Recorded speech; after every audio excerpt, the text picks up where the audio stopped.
Kosi epo papa mo. Yo. Kosi dada. Epo mbembe. Padi. So titi. Ojida. Oh yeah. Tani owa. Yeah, tani ose.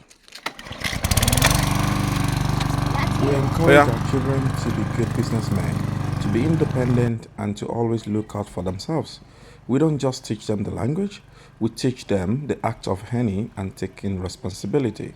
They wanted to travel to Nigeria, and we told them, start saving. They said, we don't have money. Then we said, then look for work. Apart from the money they earn for speaking the language without mixing them, they also earn from football, goals, assists, clean sheets, you name it.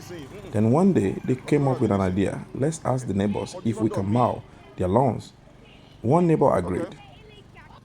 So they arranged everything themselves. Time, price, tools. The job was set for 11 a.m. the following morning. They told me, Daddy, we can't be late. First impression matters. So I followed them just to make sure everything was in order. Lost bike. Bye.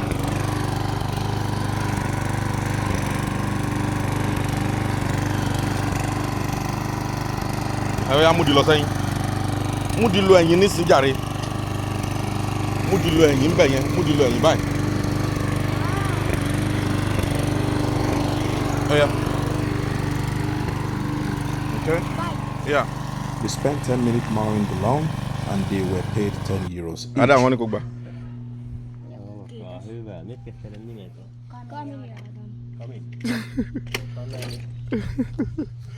Adam. Kiitos paljon. Kiitos. Euro mélòó ni ọkùnrin yẹn fún yín? Euro mélòó?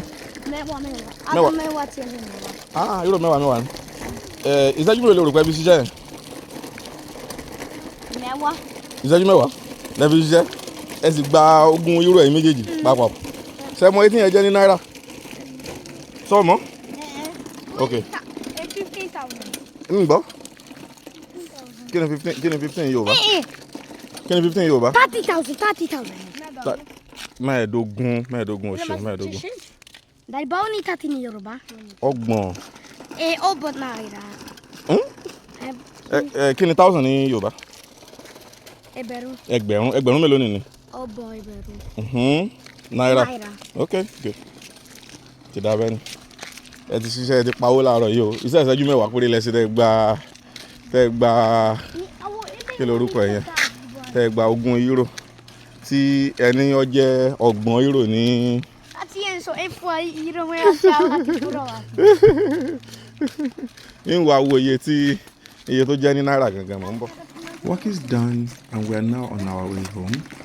Hard work paid off and they were so excited. Ṣé bí mo ràn yín lọ́wọ́ àbí mi ràn yín lọ́wọ́? Ẹ wá nífẹ̀ẹ́ mi lówó ni. Okay, ẹ ṣeun. Euro mélòó ni? Euro 5 lẹ fún mi. Inú owó yín. Ẹ mọ̀ ṣeun o. Mo dúpẹ́ lọ́wọ́ yín o. Ọmọ dáadáa ni yín o. Ṣùgbọ́n kò sí ìyọnu mo fẹ́ fi yẹ̀ yín wò ní bóyá ẹ fún mi àbẹ̀ ní fún mi. Ẹ mú owó yín. Ẹ ti gbọ́?